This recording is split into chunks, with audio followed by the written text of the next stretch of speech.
Well, today is the 24th of April 2025. Good morning and welcome to Good Morning Uganda. Today is a beautiful day and I hope that you're also happy and that you're glad that you have started this day. In my household, this is also a very, very special day because a special person in my house was born and she's very excited about her birthday today. But let's get into the news of the day. We are still looking at the passing of the Pope Francis, and of course we have over the last few days looked at the condolence messages coming through from different world leaders, including our own leader, His Excellency Yoweri Kaguta Museveni. But we have more updates regarding the same, and also the voting process is underway to pick the new Pope. This takes place immediately after the Pope dies, and in the next 20 days, cardinals sit in a room, in a secret place basically, and decide to choose their new leader. Now, the position of Pope, for many people, it's actually more political than religious, and the voting process has a lot of lobbying within there. So we are waiting to see who will it be this time. Will it be an African? Will it be again someone from South America, or will it be someone from Italy? Italy has given us most of the popes over the years. For over 450 years, all the popes that ever existed were Italian. And then in 1978, Pope Paul II became the first non-Italian cardinal in modern day Christianity. And since then, we've been having other popes, I think 2 more since then, and today we are looking at the next Pope. Now, the funeral for the Pope will be taking place this Saturday at St. Peter's Square in the Vatican. Again, we say, may the Pope's soul rest in eternal peace. My name is Olive Monica Najuma, and I am with Chirabo Robert Nyanyitono and Julie Nantaba Mosisi. Good morning, Chirabo. Good morning to you. I love the fact that the ladies I'm with are putting on black. And actually, putting Olive on is not wearing black. Navy blue. It's navy blue. You people. How are you so blind colored? You people.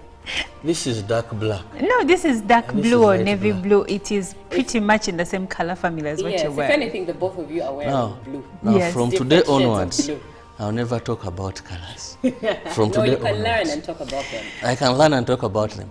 But also you've brought in, I hear, forest green. There's a way you've brought in new, so I settle to rest my case peacefully. We have, the other day I saw Michelle Obama speaking to her brother, and he's like, I'm actually wearing pink, and then Michelle corrected him, it was a different shade of pink, so you don't just say pink. But anyway, colors aside, Robert. I put colors aside, let me How go back are you? Where are we? Is Uganda voting? Is our cardinal part of the voting process for the new Pope? Actually, I'm very not happy. Why? Because among the cardinals, the 135 that are going to vote, Uganda's cardinal is not voting, or Uganda is not going to be represented, because we have only one cardinal. There are countries that have more than one cardinal, even 3. Now, this is at the wish of the Pope, the sitting Pope, to appoint. If he feels that in that particular country finds another person to be elevated to the rank of a cardinal, he does. Now, for us, we had Cardinal Emmanuel Nsubuga, who was so common about, when we talk about the Bakate Yamba, many people can recall the Naruko Longo home there. He was so prominent. Now, when he died, Pope John Paul in 1994 appointed Cardinal Emmanuel Wamala as the cardinal. Now, since then, we've not had anybody elevated to the rank of a cardinal in Uganda.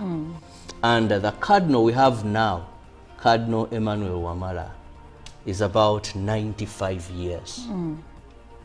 Some have said 98. So, and according to the law, the cardinal of people who participate in voting, or electing a new pope. If you're above 80, you're out of it. That is why you see that we have about 225 popes in the world, cardinals in the world, but only 135 are going to vote, because majority of these, or the other big number, is above 80 years. However, they can participate in other decision makings, but they do not vote. So as we wait, will it be black smoke? Will it be white smoke? Uganda, we shall have none of the burnt votes there. So that is why, like, now you who are calling upon Africa, is it time for an African pope? If a number of African popes may not vote because of age, then I don't know where our chances are. Interesting. And you know what is more interesting again is that Brazil, which has the world's largest Catholic population, yes, has never had a pope. Like we've never had a pope that reigns from Brazil, despite having the world's largest Catholic. Do they have a cardinal that is going to participate in the voting? However, they do have currently 7 cardinals that will participate in the voting, and as we know, the cardinals are already in the conclave, and the process is already underway. Good morning, Jelly. Good morning, Olive. Good morning, Robert. Good morning to you. Thank you so much for choosing UBC TV. And still matters, the Pope. The Catholic Church of Uganda has launched a condolence book where good well-wishers shall sign their condolences to commemorate the Pope. And it was launched yesterday. And in his words, Father Pius Male Sentumbwe said that we have launched this condolence book, and we invite all people of goodwill and people to come and show their sympathy and prayer to the church, having lost such a great person, through writing down a message in this book that will keep memories over the years. So to every Catholic who wishes to write that condolence message to the Pope in remembrance of the Pope Francis, feel free to go over to Rubaga Cathedral and write your message. For clarification purposes, do you only write or also give condolence? I mean, because these are things that should be clear. Recently, I saw an impersonator arrested at Rubaga Cathedral. All right. This man for a long time, I think, was impersonating to be either a priest or something like that. And every Sunday he was there. Now those who are easy were getting it right. Because seeking blessings. Because Father Pius did not mention a thing about receiving money for condolences. Because someone could position themselves there after you've signed, then they wait for you. And I believe the church is now more aware. Yes, now the church should factor in that. Otherwise, there are very many smart Ugandans, of late we call them smart Ugandans, that can take advantage of the situation. Oh, well. But you know, if you do decide to give your condolences, I believe that there will be due process at the church. Just make sure that you talk to the right people so that your money, well-intentioned, cannot again end up in the wrong hands. But we will be keeping you informed and updated regarding anything that is happening in the Vatican as far as the burial of the Pope is concerned, but also the voting of the new Pope. But for now, let's get into our local news. And we'll begin with President Yoweri Museveni, who has called for judicial reforms and ordered a thorough investigation into the controversial land eviction in Kiboga district, which he described as a form of injustice. During the swearing-in ceremony of the new Deputy Chief Justice, President Museveni commended the outgoing Deputy Chief Justice, Honorable Justice Richard Butera, for his 40 years of service to the judiciary and congratulated Dr. Nzeija upon his appointment. The president welcomed the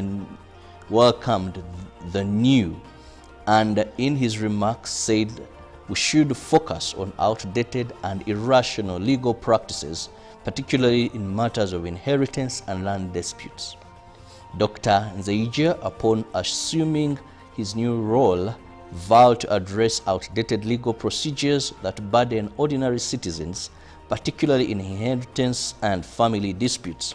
President Museveni thus emphasized the need for justice system that aligns with social and societal realities.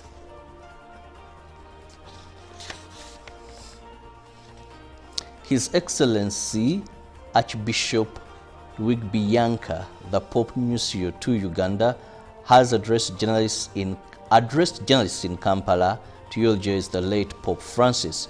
His address comes in 3 days after the death of the Holy Father of the Roman Catholic Church, Pope Francis. His Excellency Bianco noted that Pope Francis's legacy is vast and will live on for generations. In fact, according to the Archbishop, Pope Francis has been a pillar of peace, charity, and love. At a personal level, Bianco is very grateful for having been appointed by the late Pope to represent him in various endeavors, including Uganda. As his burial set on Saturday, for now, the world has been involved in a process of voting who the next Pope would be, and for Africa has seemingly shown an interest. However, with Uganda's only living Cardinal Emmanuel Wamala clocking 95 years of age, according to the Papal Nuncio, Uganda loses a right to vote since his age bracket is above the required 80 years and below. According to Bianco, not even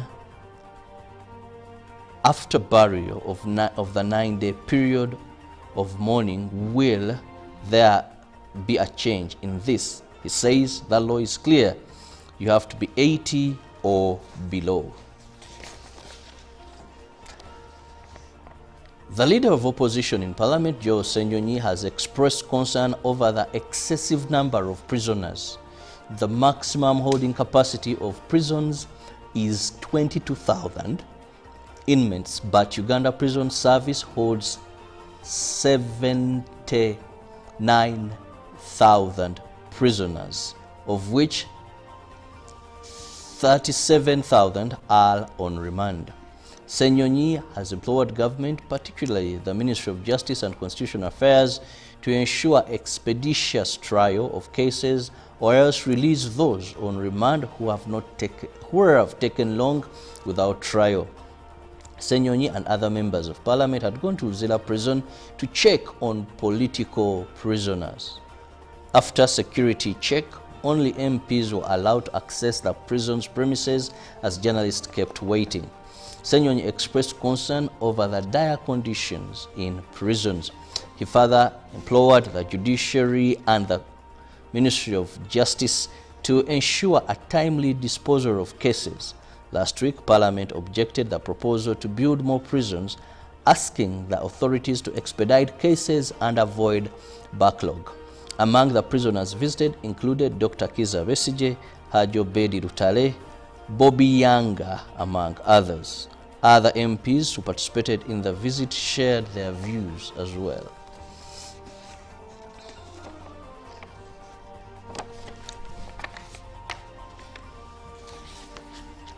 And finally, from the local scene, mourners, including friends, family, and colleagues of the late Major John Kazora, gathered at All Saints Cathedral to celebrate his life and dedicate his soul to the Almighty. Naume Kazora remarkably referred to him as a man full of love, patriotism, and generosity, whose legacy will be kept by friends and family. A mass was held at All Saints Cathedral to honor the life of the late John Kazora. Kazora has been eulogized as a man of God with moral integrity and supported the church. Naume, the widow to the deceased, explained a long-term illness the husband has been battling with. He was a man full of love whose presence enriched the life of many. Kazora's children refer to him as a pillar in their lives. The Deputy Speaker of Parliament, Thomas Tayewa, urged youth to respect and appreciate those who sacrificed for Uganda's liberation. John Kazora died at the age of 67, leaving behind a legacy of faith, devotion to the family, and selflessness service to the country. He will be buried at his ancestral home in Rutoma. And that brings us to the end of our local stories. Now let's have a look at our international news, where US President Donald Trump has accused Volodymyr Zelensky of harming peace negotiations after the Ukrainian president said Kyiv would not recognize Russian control over Crimea. Writing on Truth Social, Trump claimed a deal to end the war was very close, but that Zelensky's refusal to accept US terms will do nothing but prolong the conflict. Earlier, US Vice President J.D. Vance laid out the US vision for a deal, saying it would freeze the territorial lines close to where they are today. Ukraine has long said it will not give up Crimea, a southern peninsula illegally annexed by Russia in 2014. Vance said the deal would mean Ukraine and Russia are both going to have to give up some of the territory they currently own. The administration has yet to publicly offer specifics about what the geographic concessions would have to be made. When asked by reporters at the White House about whether the administration was looking to recognize Russia's sovereignty over Crimea, Trump said he just wanted to see the war end. Recognizing Russia's illegal occupation of Crimea would not only be politically impossible for Zelensky to accept, it would also be contrary to post-war international legal norms that borders should not be changed by force. Now moving on, tens of thousands of mourners have lined up for a chance to pay their respects to Pope Francis, whose body has been displayed in an open coffin in St. Peter's Basilica.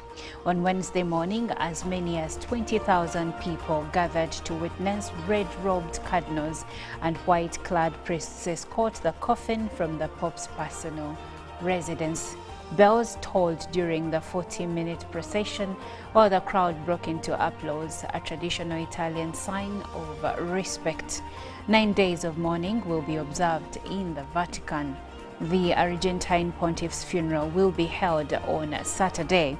The 88-year-old died on Monday after suffering a stroke. He had spent 5 weeks in hospital earlier this year with double pneumonia.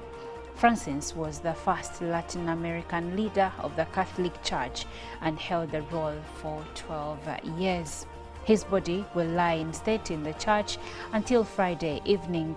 Public viewing began at 11 local time on Wednesday. Police in the Vatican have told news agencies that St. Peter's Basilica will stay open all night so that a large crowd gathered on the square has a chance to file past the coffin. At midnight, when the church was supposed to close for the night, there was still a very long queue of people wanting to pay their respects.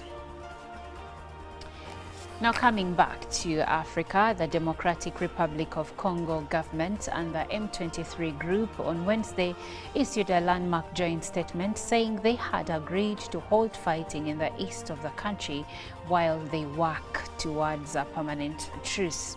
The surprise announcement follows talks mediated by Qatar. The two sides said they had agreed to work towards the conclusion of a truce in the conflict that has seen M23 seize key cities in the conflict-stricken region. More than 6 truces and ceasefires have been agreed and then collapsed again since 2021. UN experts and several Western governments say that M23, which reignited the conflict in 2021, is supported by Rwanda. The Kigali government has denied giving military help. But a US envoy last week called on Rwanda to withdraw from the DRC territory. But the latest statement, read on DRC national television and released by an M23 spokesman, said, and I quote, "Both parties reaffirm their commitment to an immediate cessation of hostilities," end quote. They said the cessation of hostilities would apply throughout the duration of the talks and until their conclusion. Eastern Democratic Republic of Congo has been riven by conflict for 3 decades, and the crisis has surged again in recent months with M23's new advance into the cities of Goma and Bukavu early this year. Well, that brings us to the end of our international news, but Julie has more for us in the dailies. Yes, indeed, Olive, and starting with the new vision, it's a picture there of Anglican bishops mourning Pope Francis, but also inside the Pope's will, excuse me, is a story in the new vision, but also 3 popes and their journeys, 3 popes that visited Uganda and their final journeys. Those are stories that you can look forward to in the new vision. And still in the new vision is a birthday message to General Muhoozi Kainerugaba from Honorable Balaam Barugahara, and also looking at matters politics, Tororo district to be split into 4. And ask URA Commissioner General, can I use IFRIS to buy goods or services? And still in the new vision, 2026 polls list of polling stations in Western Uganda and over 160 tender opportunities there in the new vision. Let's look at what's in the Daily Monitor, inside conclave that picks the Pope. And a story on life after Pope Francis, issues church faces, why Pope never returned to Argentina, and why Cardinal Wamala won't elect new Pope. Also, a story of Mukono students who turned plastic waste into fuel. And on that story, the lizard wonders, are they the ones who deserve the supplementary budget billions? But also still in the Daily Monitor, Tilenga is changing the oil skills story. And also, Museveni never abandoned Kazora, says the widow to the late Kazora now. And also tradition of carrying Buganda's king. That is in the Daily Monitor. Now let's look at what the Citizen has for us today. Mining beats 10% GDP target a year earlier. Tanzania's mining sector has surpassed expectations by contributing 10.1% to the national gross domestic product in 2024, a year ahead of the government's target set in the Mineral Policy of 2009 and the current 5-year development plan. Still in the Citizen, 446 laws consolidated in historic legal revision, and also government pledges to act on recognition crisis for returnee graduates. But also Speaker refers Minister Lawmaker to Parliament's Ethics Committee. Looking at the Daily Nation, a family of 9 burnt to death in Landro. Oof, sad indeed, so sad. Still in the Daily Nation, why 12 coins will be placed in Pope's coffin before it is closed tomorrow. And cracks in Ruto-Raila marriage. Also, prison warders fight recruitment of cadets, and leading contenders for IEBC top job. And that is what the dailies look like today. Well, the dailies are looking promising, and if you need to read any details regarding the same, all you have to do is buy the paper and dig in. But for now, we'll take a short break, and since today is Thursday, a day when we throw back, here is Jose Chameleon and giving us Tubonge. Live from UBC Studios in Kampala, this is Good Morning Uganda. It's navy blue. You people. How are you so blind colored?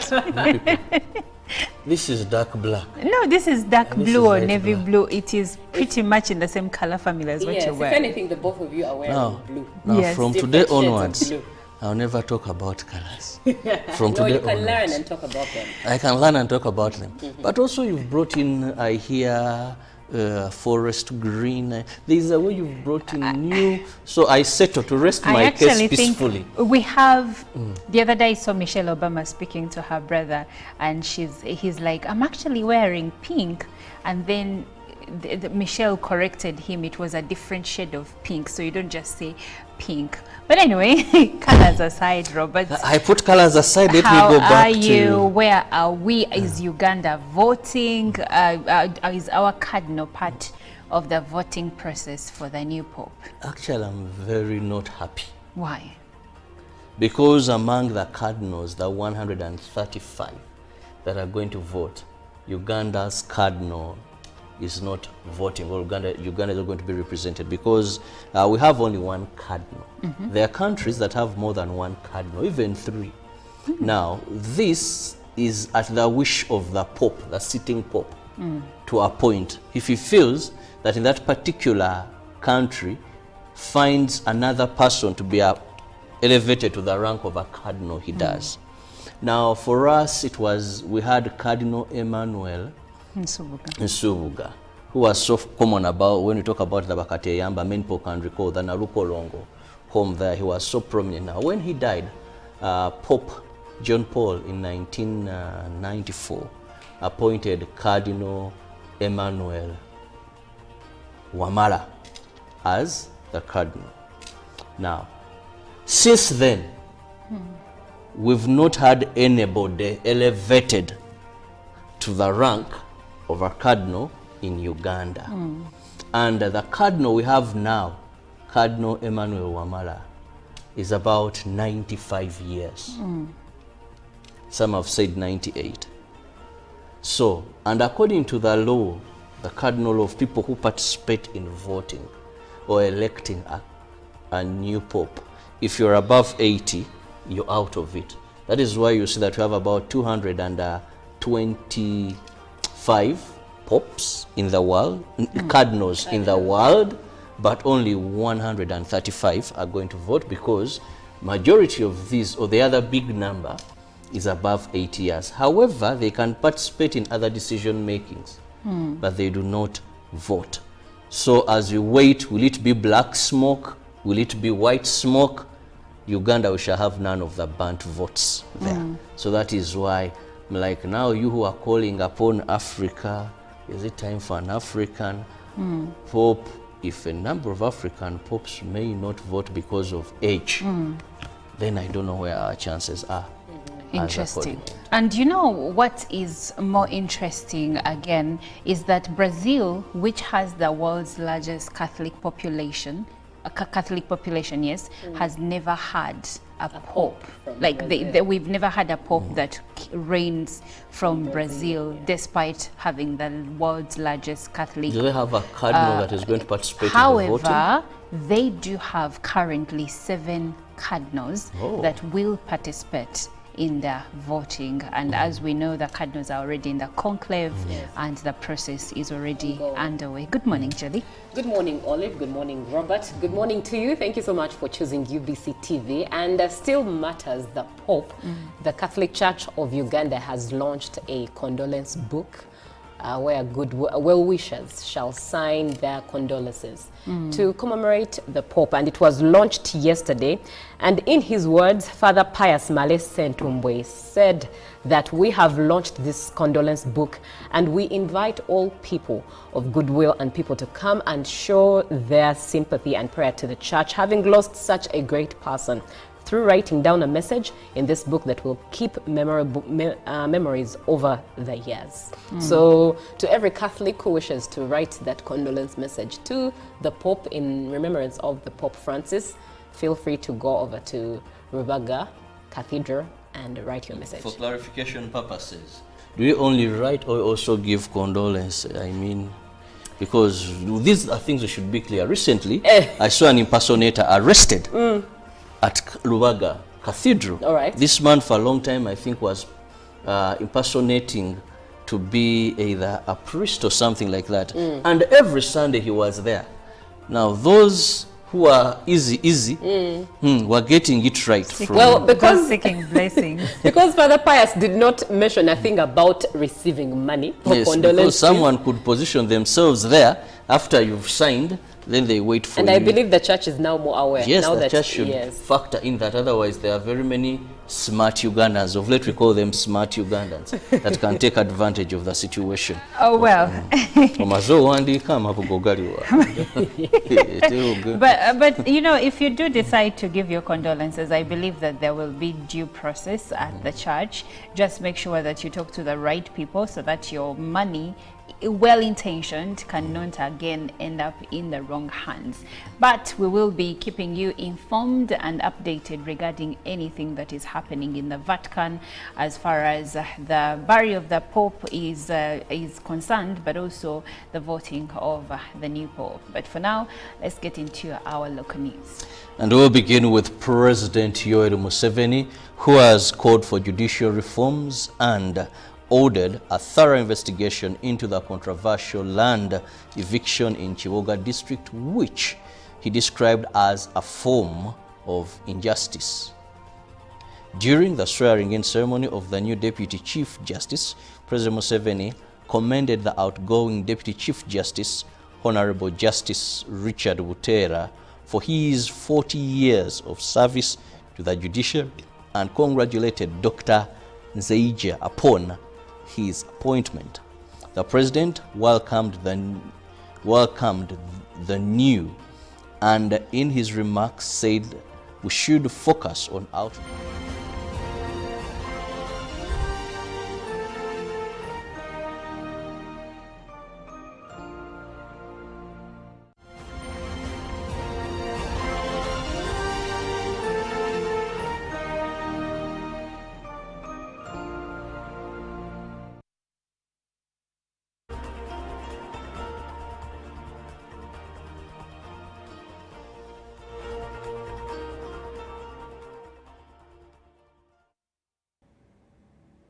Well, I'm Olive Monica Nejama. Once again, good morning. Welcome to Good Morning Uganda if you're just joining us.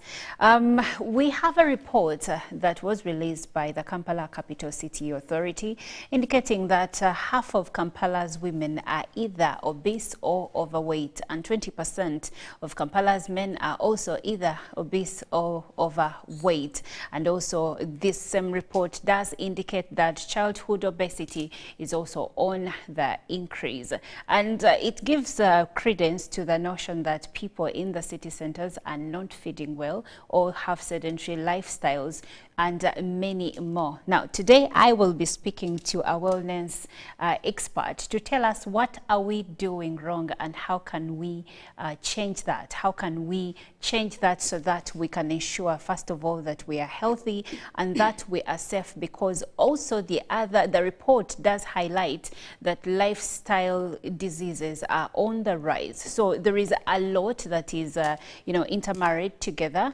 Be with us, have this conversation with us, and in the event that you have any questions, please send them through.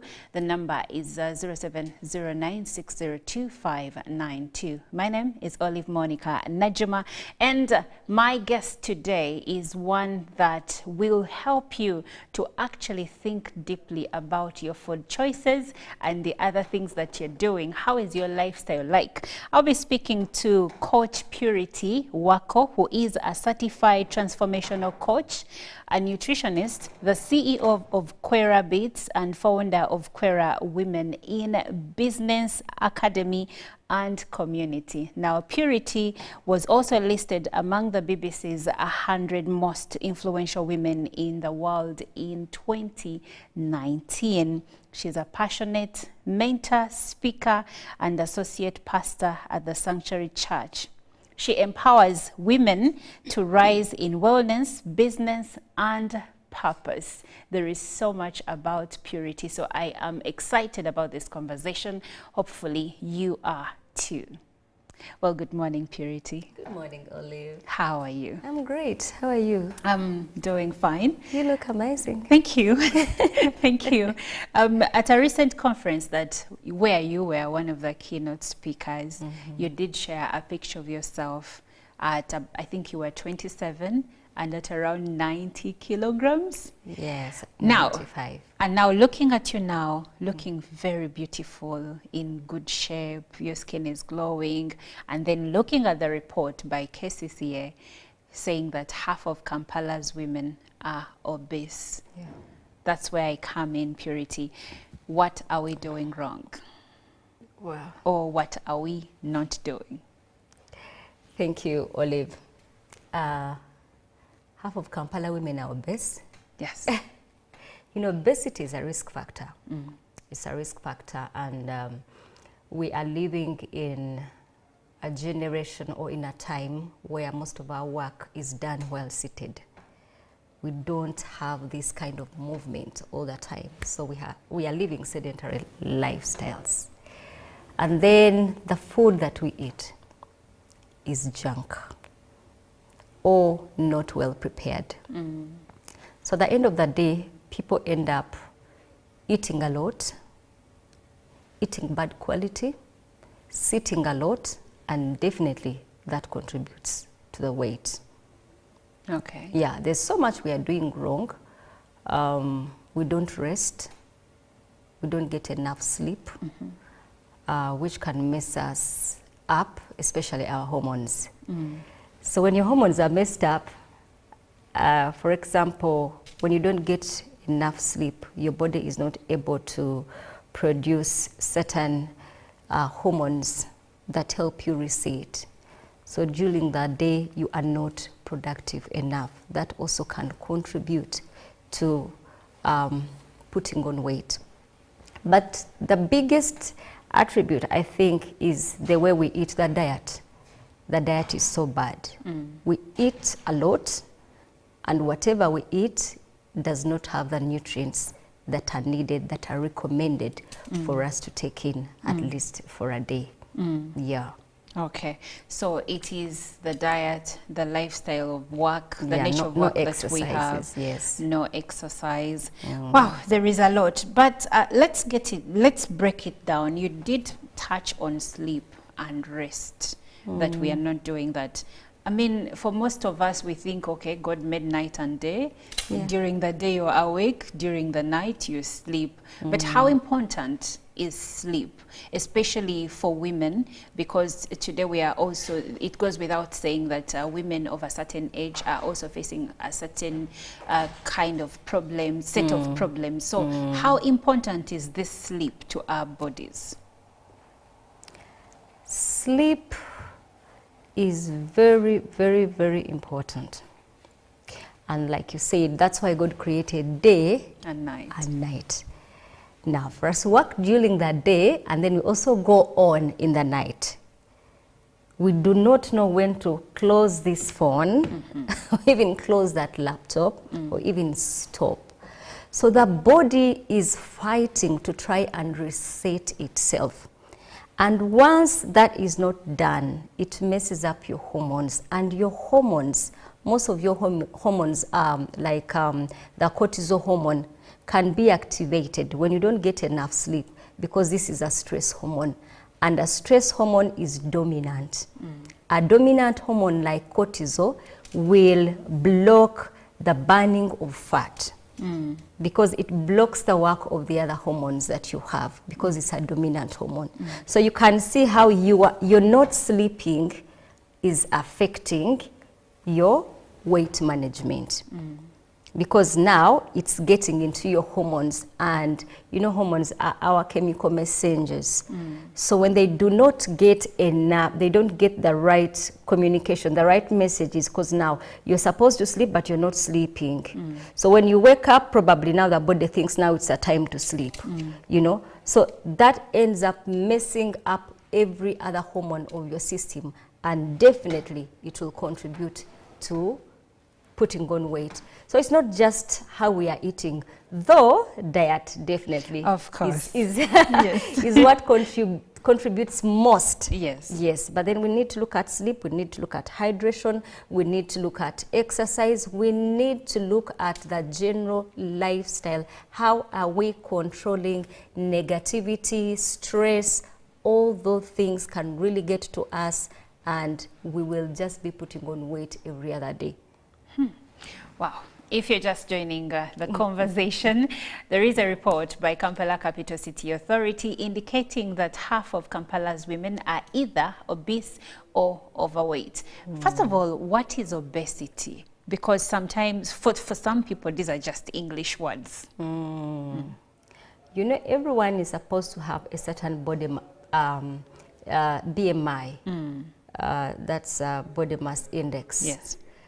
If you are maybe 170 centimeters, you're supposed to be a certain weight. Not all of us really, we don't wear the same size, but everyone is supposed to have a weight for their height. So when you are beyond that weight, you are overweight. But then when you are above a certain level, you are obese. Yes, and there's obese 1, obese 2, and then there's obese 3. That obesity, when you've gotten to that stage where it is obesity and it is 3, it's like how they say, you know, maybe you're a little bit overweight, then now you have put it's beyond overweight, and then now it's beyond the first stage of obesity. You find that a teenager is like 120 kilograms. That is obese plus. Yes. So obesity is basically living in a body that is bigger than the body you're supposed to live in. You have more fat in your body. Yes. So it starts weighing down on you, and it's a risk factor. This is where all the chronic diseases start from. Yes, the high blood pressure, diabetes, everything, because at the end of the day, weight management is an approach to a healthy lifestyle. And you find that when you're trying to deal with weight, like measures to see that at least you're controlling your weight, you start helping yourself come out of all these other diseases like high blood pressure, like diabetes, because it is just the same way. They are going to tell you, eat right, choose the quality of the food, choose the quantity of the food, have a proper routine, hydrate, get off processed foods, get off sugar. Basically, the way you're supposed to eat is not like you're even dieting. That is the right way to live. So obesity is living in a body bigger than you're supposed to live in. Wow. I believe this is a wake-up call for many people. Now, Purity, I want us to delve into diet. And I don't know if the two are related. Many women store their fat around the stomach. And for African women, many around the hips, around the back, around the arms. Yeah. Yes, we have different places where we store our fat, even men. Is this because of the diet, or this could be something else? Like you find a man with a stomach up to those ends, they call it the beer belly. Yeah, but then you find ladies and all with that. those big stomachs. So is it an issue of diet? Our bodies run on calories. It is the energy that we need to do all the activities that we do. But each one of us, every individual has at least the calories that are needed for that day. For women, it's usually around 1,500 calories. For men, it's about 2,000 calories. So when you eat, you take in food or whatever you're taking in that is more than those calories. Meanwhile, I will tell you, if you're eating, let's say, deep fried chicken and fries, that one serving may be about 1,000 calories, just one serving like this. But imagine that's one serving, and someone is going to have soda, and maybe they had breakfast, and maybe they had a snack. So what happens at the end of the day, you've taken in something like 5,000 calories, and yet your body only needs 1,500 calories. So what happens is that the 2,500 calories are stored in the fat cells. And usually the nearest place where the fat cells can store energy is around the tummy, because this is where most of the activity happens, like digestion.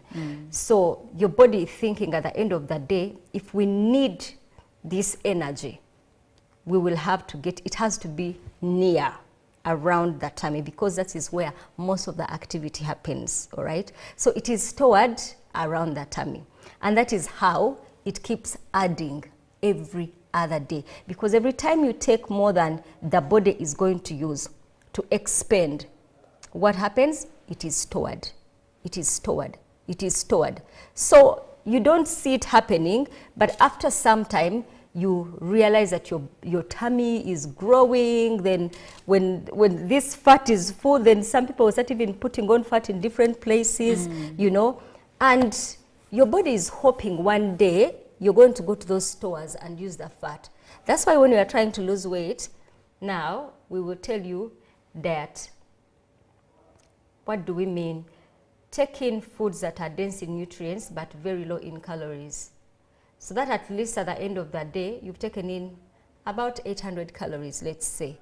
If you're trying to lose weight, so when you're trying to lose weight and you take in about 800 calories, what happens is that your body has a chance right now, right then, to go and pick from what was stored, because you have taken in less. But you have to take in what is dense in nutrients. And then we will be looking at that, which foods they are that, you know, are recommended for at least for someone who's trying to lose weight or a normal person who's trying to maintain a healthy weight. Wow, interesting. And I want us to get into that immediately. Now, I've heard of things like detoxing. I've heard of things like diets. There are so many diets I'm hearing today. There is the keto diet, there is intermittent fasting, and many more. And of course, the foods that are recommended. I understand that for the keto diet, you're eating proteins. Here, you're eating chicken, you're eating meat. I don't know how that works. So please help us to understand the foods we need for our bodies, and also speak about some of these diets. Do they really work? Or if I get off of it, then I'll gain the weight back? Okay. So some of them work, but you see, it's not, you have to get a diet that is, you can adopt for a lifestyle. Okay. Because usually when you do a diet, it is something that if you do it for, let's say, a month, what happens after 1 month? Are you going to go back and eat the way you are eating? So like the intermittent fasting, it's very, very good. And what are they trying to say? It's what are they trying to do? It's what I explained earlier. They are trying to make you eat less. Because if they give you only, let's say, 6 hours to eat, and then the rest of the hours you're fasting, it means you're not going to be snacking on everything. And in those 6 hours or 4 hours, you're not going to eat so much. You're not eating to drop. Yes, you're not eating to drop. The only mistake we make is that when we are doing intermittent fasting, some people again will unfast on unhealthy food. I've been intermittent fasting for 18 hours, and then I order it's for chapati, chips. and then it is all this too much food on the plate because you've been fasting. That will not work. You've just, it's like how people fast and then they eat at a certain time and then they compensate for all the food they did not eat. That's not fasting. You'd rather eat all the meals but eat a very small portion at every time you're eating, instead of eating a lot at once. That is even not good for your digestive system. You know, it can cause bloating, gas, and all those things. So it's the diet, the intermittent fasting. It should be working because fasting is very good. But then we should unfast on healthy food. And portion control. And portion control. So when you're fasting especially, your metabolism shuts down. So when you start eating, start with something that is healthy, light, maybe with a glass of juice or a glass of water. Then you can eat a fruit and then vegetables on the plate, and then you can go for the protein or a carbohydrate. You see, still small portions. That's when you're doing a good fast. We've even talked to Muslims about this when they're unfasting. Yes. Instead of unfasting on chapati and, you know, soda, all these things, pilau, those are the worst things. You know, the worst things. You might even get sick. Instead of, you know, gaining from this fast, you're actually getting sick. So the way we unfast really matters. So intermittent fasting works when you still do it with healthy meals. You do it the right way. So we, then speaking about, please continue. let me not cut you short. Yeah, I think the keto is about eating protein and fats. Yes, protein and fats. Something like that, yes. At the end of the day, because the idea is to push the body to believe that you have enough fats to burn instead of it burning the energy that comes from the carbohydrates, you know. But it's a hard one because at the end of the day, you already have fat that is stored, and then you're adding more. You're trying to change the mode of your system to see that at least the body responds to what is kept. Now what happens, like why we tell people don't take a lot of carbohydrates and processed sugars and all those things that come with glucose and carbohydrates, it's because when you take in those things, especially the carbohydrates, the body keeps burning using the energy that comes from what you have taken in, and especially if they are sugary, so it uses the sugar energy instead of burning the fat to get the energy. So every time you take a soda, your energy is all spiked up, and then it goes down to zero because this is processed sugar. So the same applies to energy drinks. Yeah, energy drinks. Very addictive, very bad. Yet, if you had an apple, you eat an apple, it's going to take you to an energy level that is balanced, that can take you longer, you know, for that day. Yet, if you have, let's say you take an energy drink or you take soda, you're going to feel the energy, and then in a few hours, you feel so low. And it brings mood swings and all those things. So what I was talking about, the sugar, when the body burns the sugar, it puts your body in a mode that they call insulin resistance. Insulin resistance. So your body now refuses to burn fat.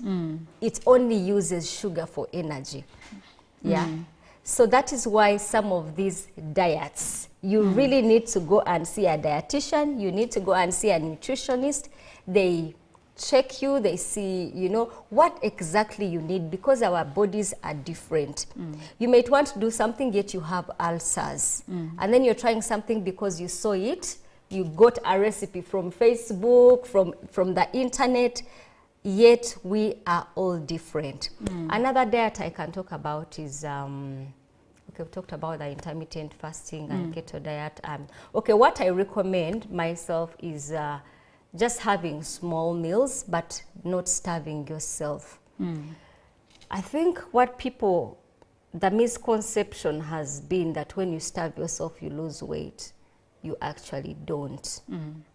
At first, it might look like you're losing weight, but you don't lose weight because it shuts down your metabolism totally. And then by the time you want to come back, it is bad. And your body is not responding. So it is not good to starve yourself, one. Secondly, it's also not good to totally cut out carbs, because carbohydrates are needed. It's just should be 1/4 of your plate. Should be the carbohydrates. So we should buy those plates that are split for veggies. Yes. It is half the plate vegetables, you know, and then you have a protein on the other quarter, and then the other quarter you have the carbohydrates. And also the plate should be like these smaller plates, not the big ones, like that have a depression. Yeah, we should have like the side plates. You should be eating like on a side plate, because your stomach is this big. So if you keep those portions balanced, whether you're trying to lose weight or manage a chronic disease, that is a balanced diet. You've had it, yes. So yeah, portion control, quality, very important. Portion control, quality, and at the beginning of our conversation, she talked about lifestyle, like exercising. We need to at least put in our steps, 10,000 steps a day. You maybe if you can skip, you could skip. You put in a little bit of a workout, and your life will change. Now, Purity, we are almost coming to the end of our conversation, but I do understand you have an event on wellness coming up. I believe that there is someone interested in hearing more, so please tell us about the event. Yeah, so over the years, Querabits has existed for over a decade now. And we started doing events in our third, fourth year. So this is now our 7th annual Healthy Living Dinner, and it's going to be happening on the 1st of May at Skies Hotel. So what we do, we meet as people who advocate for healthy living and make people comfortable. We share a meal, we have a red carpet event, we have, that day is like a cheat day. You can eat and drop. Because we try to cheat, but usually they ask us for the right menu. Okay. And we talk about healthy living, we learn. But this time our theme is living healthy in a busy world. Because, you know, one of the things that I do, I have an academy of for business women who are in business. And I promote not just healthy living, but also work. But how can you work? How can you own a business when the body that is supposed to be thinking is not well? So our theme is living healthy in a busy world where wellness meets business. So it's going to be a mixture of business and wellness on the 1st of May at Skies Hotel. On the 1st of May at Skies Hotel. Now, your contacts for those that may want to come to Querabits, get the juices, get the detox. Yes. Talk about detox, yeah. Your detox contacts. is actually my contact. It's they can call and then they'll get help. We have many lines, so I'm going to share 2 lines. Okay. Yeah. Okay. One is 0702 38 08 94. The other one is 0783 29 62 65.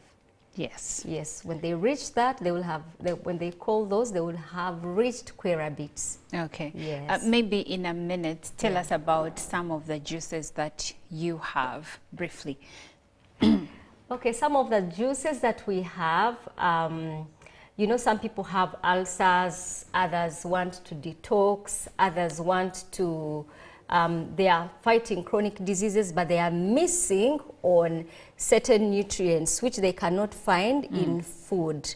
So instead of asking you to eat broccoli, cauliflower, celery, parsley, coriander, spinach, cabbage, cucumber, avocado, kale, and we know how busy people are, so we are going to get all those, blend them, and put them in a smoothie so you can carry it. I always carry my smoothie. I came with one as usual. So we get the broccoli, cauliflower, celery, parsley, coriander, cabbage, and all the fruits are put together, the vegetables are put together, and the juices are taken. So you get in something that is dense in nutrients, low in calories, filling, full of fiber, then your skin will glow, your brain will be working at its peak, you'll be losing weight. You'll have it is just fun. Energy. So that's basically the detox, actually, because people think a detox is supposed to give you a running tummy. No, a detox is allowing the body to reset. You get away from junk, you get away from oily stuff, you get away from wheat, you get away from things that make you sick. And it's that's filling. The detox. Yeah, it is very filling. You can even do it for more than a week when you're just depending on that. Okay, thank you so much, Purity. I believe a life or two has been influenced to reach out to Querabits and, you know, get into the program of changing our bodies, because, like she said, obesity is a health risk. We don't want to get other diseases, lifestyle diseases like hypertension and many more. So call Querabits. She shared her number. She said it's 0702 38 0894. and 0783 29 62 65 for any more information. Good Morning Uganda does continue. Up next is Good Morning Uganda Tourism Express. Stick around.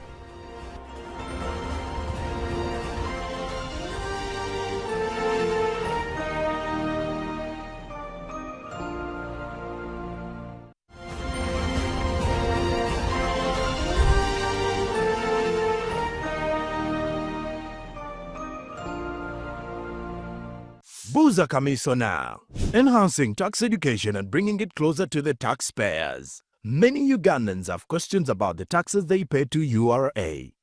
When we come at revenue, they tell us to clear chitenge at 10,000. And when we are selling chitenge, we sell it at 17. So we don't know whether we are working or not. Understanding your tax obligations can help you grow your business and avoid unnecessary losses. Now, you can get direct answers. Send your tax-related questions via WhatsApp or SMS to 0790-141-887 and the Commissioner General of URA, John Musinguzi, will personally address them. Tune in to UBC News Tonight every Monday and Wednesday for expert insights and clear explanations. Buza Commissioner. Live from UBC Studios in Kampala, this is Good Morning Uganda.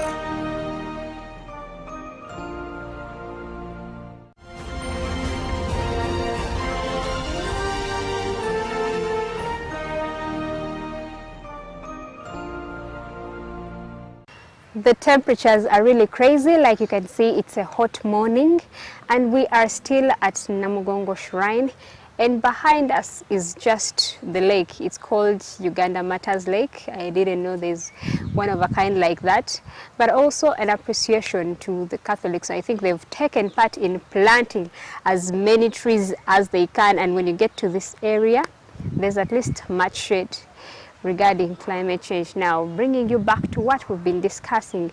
The other day we were talking about what was inside the shrine. You got to see what was in there, you got to learn one or two things, and when we also got outside, you still got to see what was there. And we promised to bring you to the lake, which is where we are standing right now. We are yet to know why is this lake in Namugongo Shrine, how did it come to existence, is it a man-made lake or not? Let's hear that from Ben. We are with him again, and he's going to be introducing to us himself and tell us more about this place. We are happy to have you again, Mr. Ben. Thank you so much.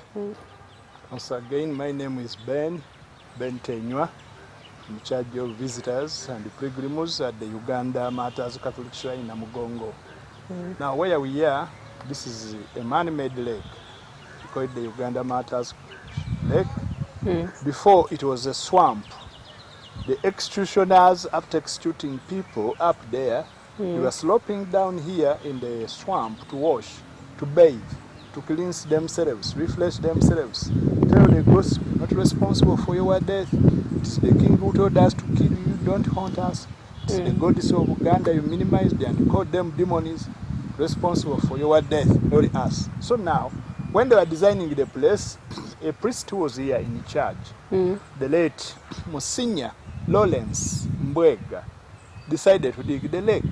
This is a smaller lake which was dug basically for mass to be celebrated here whenever there is need for any open air mass, especially on Martyrs Day. Martyrs Day every year is a public holiday in Uganda. The bishops and the priests, they go in the basilica, in the shrine, they put on their vestments, they make a procession and go in the middle. In the middle of this lake, that pavilion is for bishops and a few priests. The excess of the priests, they sit behind, the pavilion behind. The pavilion this side is for president and all of government officials, all of VIPs in that pavilion. The pavilion that side is for the sisters, brothers and the sisters. Then the rest of the pilgrims all over. They put speakers on the trees so that people can hear them wherever they are. 3 popes have been here. The first pope to come in Africa celebrated the Mass here. Pope Paul VI was here on 2nd of August, 1969. John Paul II was here on 7th of Feb, 1993. And Pope Francis was here on 28th of November, 2015. Christians believe this is holy water. When they come here, some wash in their face, some touch, some carry at home. It depends on your faith. So here is a Pope sacristy. Pope Francis dressed from here and he went for Mass there. So, thank you so much. Meaning when he came, this was already put in place. When Pope Francis was coming, they demolished whatever was here. Okay. There are some sheds which were here, but when the Pope Francis was coming, they demolished all those sheds and they put up these new ones. Yeah, each pavilion has got toilets and rooms Okay. underneath. Yes. And maybe to shed a light on Uganda matters, usually when it's happening, take us through what happens what happens in place. Matters Day, 3rd of June, is a public holiday in Uganda. That's the day we remember the Uganda Matters. Every day they choose a diocese to lead us in the celebrations. Now this year, 2025, we have Lugazi diocese. On that, before that, we start with the prayers, a novena for 90 days. The novena is a prayer for 90 days with a particular intention. So we start with the prayers for 90 days. People walk on foot. People come walking from northern Uganda, western Uganda, eastern Uganda. People come walking from Nairobi on foot. Not because they don't have money, but to make a pilgrimage. So by 1st of June, the place is already full. Now on the very day, Mass, the procession starts from the basilica. The bishops and the priests, they go inside the basilica, they put on their vestments, they make a procession and they go in the middle there. So the Mass starts at 10 a.m. and it ends at midday. Then speeches, by 2, everything is done. Yes. And when it is done, everyone goes back. Everyone goes back. Those who come walking, they use buses, they use their vehicles and they go back. That's interesting. I didn't know that people are coming all the way even from Nairobi, walking. Walking. I thought it is Ugandans that are walking all the way and probably the rest are catching flights and starting their walks from Entebbe. It's an interesting one for the faith. What are some of the things that these people be seeking for, especially to take that route of faith, to walk all the way? Now let's talk about people, for example, from Kisoro. From Kisoro, you walk probably the other corner in Karamoja till here. What is it that they are yearning for that will make them take that step to get to this place? People who walk, for them they're strengthening their faith. They say if the Uganda Martyrs were burnt, if the Uganda Martyrs were killed, they were like us. They were black like us, they were men, they were young, they were old. So they say, since the Uganda Martyrs were burnt, and nobody is willing to burn us, nobody is going to burn us, let us go an extra mile of walking. So they make a pilgrimage, they make that holy journey.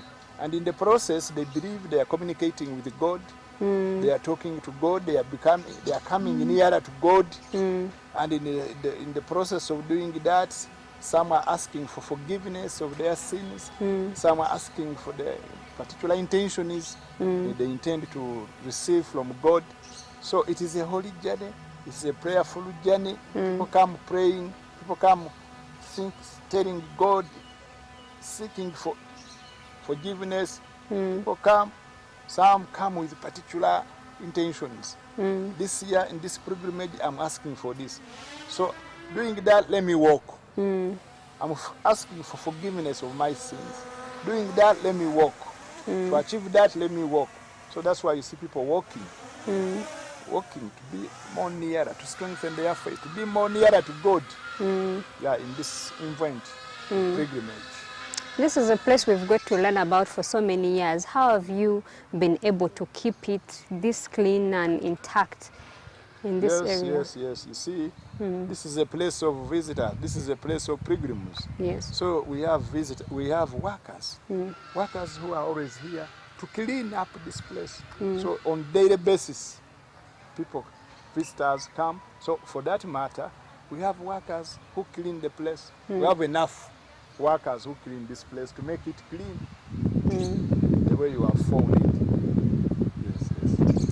Okay, and when we look at the tourists that keep coming in, exception of the big day, the Uganda Matters Day, where are the biggest numbers? I don't know, isn't it the day when the biggest numbers are? Yes, so let's look at now the other days. How often do you get in the visitors, and usually what are they looking for, the tourists? Visitors come on daily basis. Every day we get visitors, we get pilgrims, we get tourists. There are those who come to pray. There are those who come to tour. Those who come to tour, they have heard of this place. They want to know, is it true that people were burnt because of their faith? So that alone attracts tourists. That alone attracts pilgrims. So on daily basis, we get people who come to tour, people who come for pilgrimage.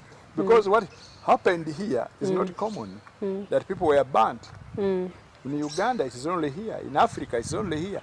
Maybe, I don't know, in the whole world. But what happened here is unique, that people were burnt. So people come to see this holy place. And so many people want to associate themselves with the holy place. And this year I must visit the holy place. And one of the holy places in Uganda is Namugongo. Yes. And maybe to give us your closing remarks or something that you would like us to know about the Namugongo Shrine. Namugongo Shrine is a shrine dedicated to the saints, the Uganda martyrs. Now I call upon you people of God to come and receive blessings, the Uganda martyrs. If you have you need a miracle, you need something to strengthen your faith, this is the place. You emulate the Uganda martyrs to attain sainthood, because the Uganda martyrs are now saints. We also can become saints. The only way is to learn about the Uganda martyrs, to meditate about the Uganda martyrs, to think about the Uganda martyrs, and visit the place like this one where the Uganda martyrs were killed. Thank you for sticking with us on the GMU Tourism Express. And this morning again, it's been the Religious Tourism Week dedicated to Catholics.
Good morning, Uganda. Time for JMU Business. My name is Julie Nataba Musisi, and starting with matters Pope and commemorating him as the world continues to remember him, continues to commemorate him, and continues to mourn the Pope, who will be, by the way, buried on Saturday, 10 a.m. local time in Rome, but about 11 a.m. in East African time.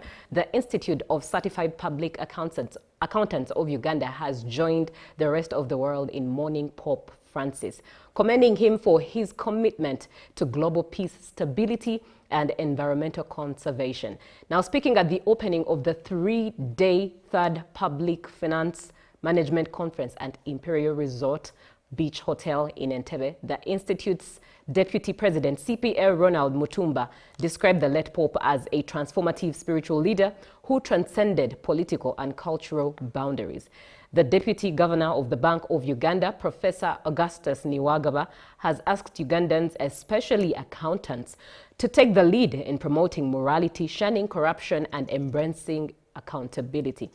Niwagaba, who was the keynote speaker at the Accountants Conference themed Public Finance Management Systems for Sustainable Service Delivery, said that through green economy accounting and ensuring value for money, accountants can help grow Uganda's economy from the current $50.2 billion to $500 billion by the year 2040.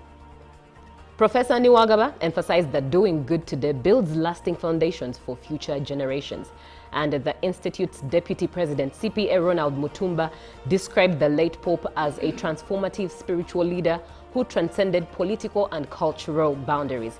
He asked accountants to help build bridges for children through integrity in service and financial stewardship. And the Institute's Chief Executive Officer, CPA Derek Nkaja, noted that the conference aims to promote a culture of accountability and financial integrity. Nkaja also revealed that insights from over 1,500 participants, both physical and virtual, will be submitted to government for consideration in national development planning. Now, moving on to matters clean energy. Access to clean energy and reliable energy is one of the best solutions, seeing as 50% of carbon emissions are coming from the energy. Now, according to Schneider Access to Energy Director, Middle East and Africa, Thomas Bonsell, there is need by governments to private investors to adopt clean and efficient energy like the solar systems. In their concept of climate smart villages, a solar can help a group of farmers to do irrigation and power the homes and operate other businesses at low cost, and there is a call for investment in clean energy, which ultimately is cost benefit to businesses and indeed encourages economic growth. Now, financial institutions must collaborate with security and investigate bodies if the fight against financial fraud, instructs the Director of Public Prosecution, Jen Frances Abodo. Now, this was at the launch of the Anti-Fraud Consortium. Abodo raised concerns about some financial institutions' unwillingness to provide critical information to aid in investigations against cybercrime offenders. The financial sector Anti-Fraud Consortium brings together key stakeholders from Uganda's financial and technology sectors, such as the Central Bank, Bankers Association, Uganda Communications Commission, and other financial payment systems and system operators. Now, the Central Bank leads the consortium, chairing the activities and hosting the secretariat. The consortium intends to create a platform of sharing information among financial institutions to enhance cybersecurity. Stakeholders are calling for a revision of financial payment systems laws and the introduction of stronger deterrent punishments for cybercrime offenders. And the Office of the Director of Public Prosecutions has raised concerns about the other financial institutions withholding critical information during investigations, contributing to a backlog of unresolved cases. As Uganda advances its digital economy, stakeholders are being told to develop standardized mechanisms to combat cybercrime and promote digital literacy across the population.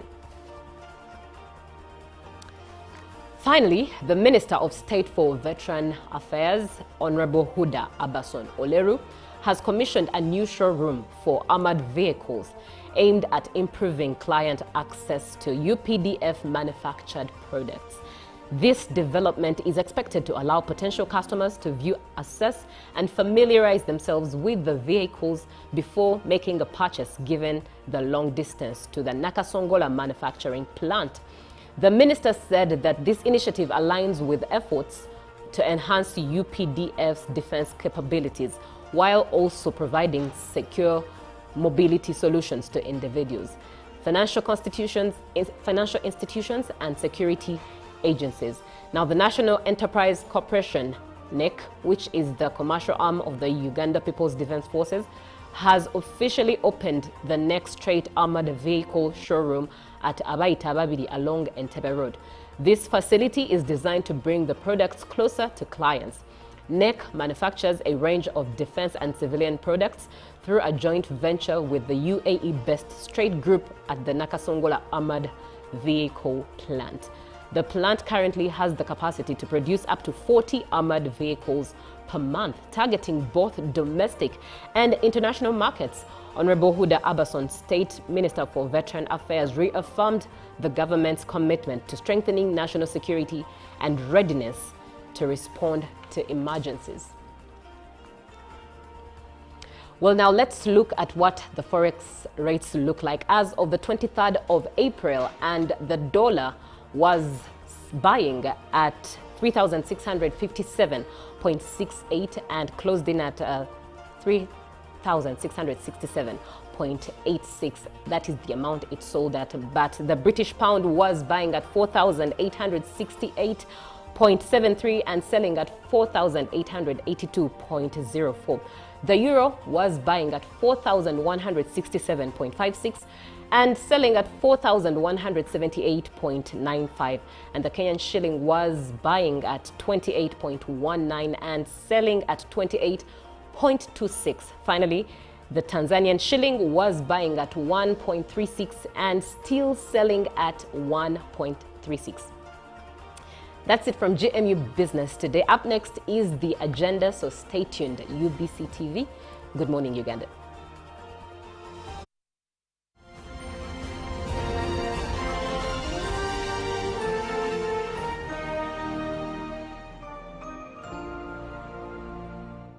Live from UBC Studios in Kampala, this is Good Morning Uganda. In a nation hungry for truth, a world where every story matters, there exists a beacon of trust and reliability. For decades, they've been our voice and our window to the world, holding the mirror of our history.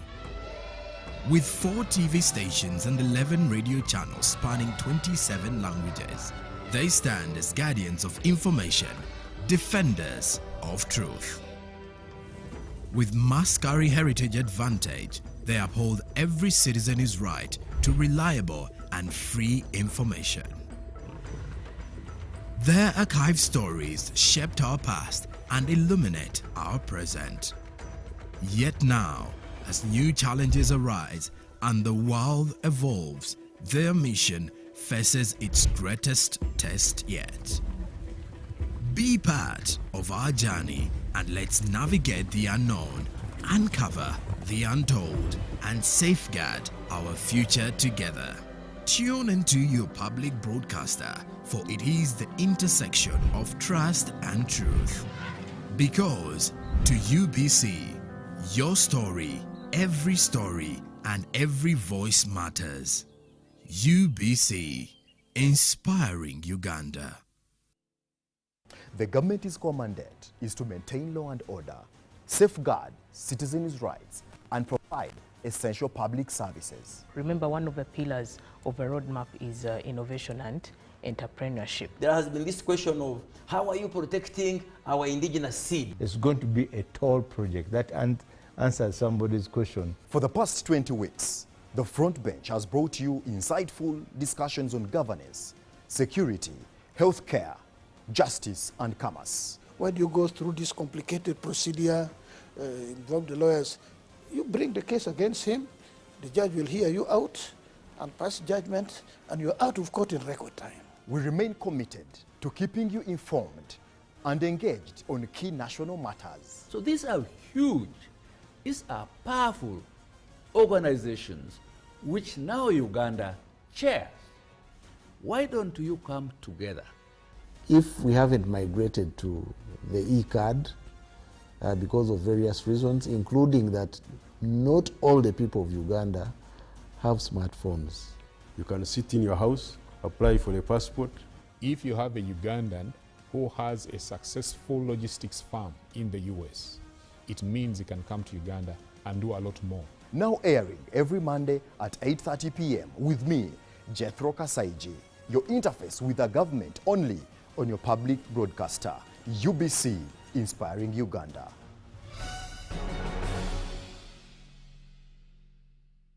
Buza Kamiso now, enhancing tax education and bringing it closer to the taxpayers. Many Ugandans have questions about the taxes they pay to URA. When we come at revenue, they tell us to clear chitenge at 10,000. And when we are selling chitenge, we sell it at 17.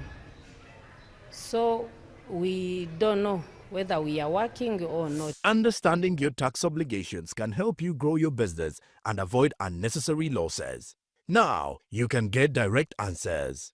Send your tax-related questions via WhatsApp or SMS to 0790-141-887, and the Commissioner General of URA, John Musinguzi, will personally address them.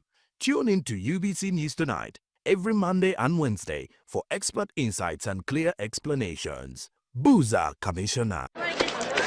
Juko. Yo. Wachikuwa. Check the shopping, man. What's your secret? Haven't you heard of the parish development model PDM? Yes, I did, but I thought it was just a talk. No, Sematia. It is real. I and a few friends together formed a circle, accessed money from the PDM, invested in a poultry project, and now things are moving. Juko. I thought I was one of your friends. You are. But you left me behind. I didn't leave you in poverty. What you do, just visit your LC2 chairperson and your parish chief and start the process of economic transformation. Just like that. The parish development model is an initiative from the government of Uganda through the Ministry of Local Government designed to transform all lives of Ugandans for the better. PDM, my parish, my development, my life.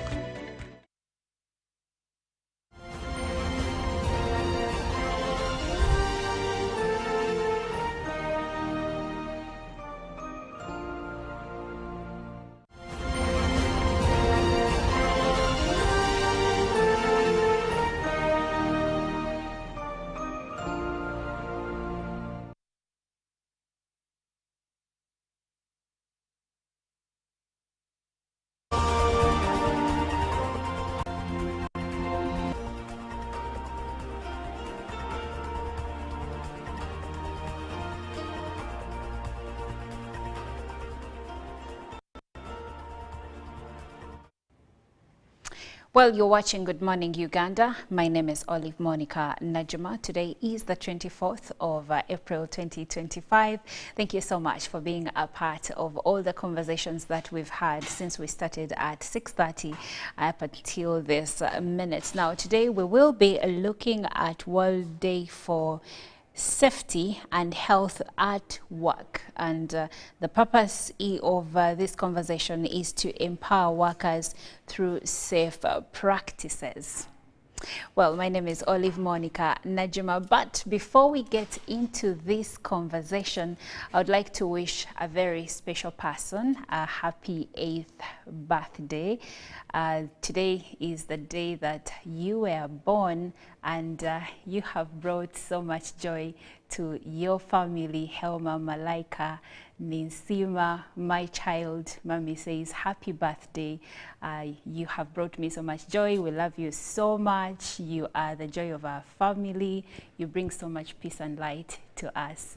We love you, and hopefully you will have a good birthday celebration and that the rest of your life will be blessed. So may you have a long life. Happy birthday, Helma.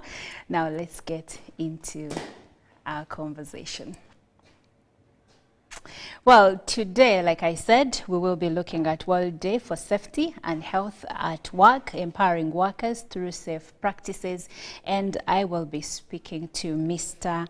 Andrew Nahawe, who is the President, OSHA Association Uganda chapter, and he's also the Technical Director, Center for Occupational Safety and Health Uganda Limited. Thank you, Mr. Nahawe, for joining us. Good morning. Good morning, viewers. Thank you for hosting me. It's my pleasure indeed to be part of this show. And I'm glad you have hosted me when we are coming towards the World Day for Health and Safety, which will be on 28th this month. And thank you for inviting me for this talk. Okay, we are glad to have you here. Now, first of all, let's talk about the two organizations. There is the OSHA Association Uganda chapter, and also there is the Center for Occupational Safety and Health Uganda Limited. What do these two organizations do? Are they non-government organizations?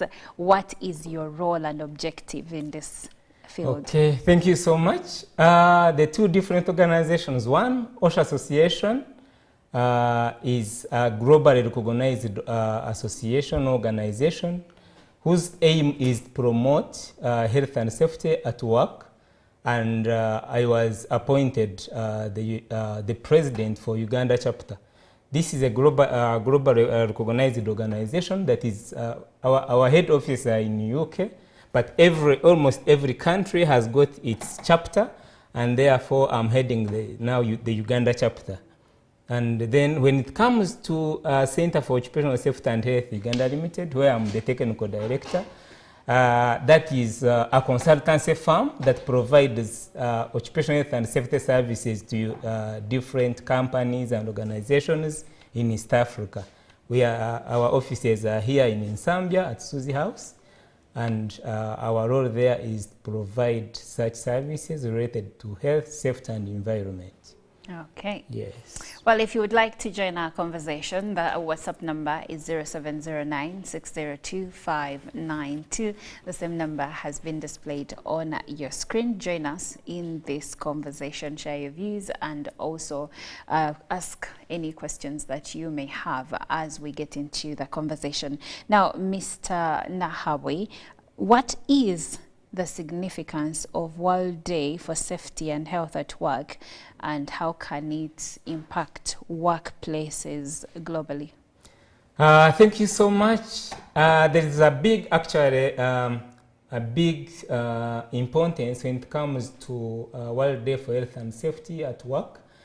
For people who may not know about this day, World Day for Health and Safety at Work is a UN International Day, and it's aimed at promoting and preventing workplace accidents and injuries.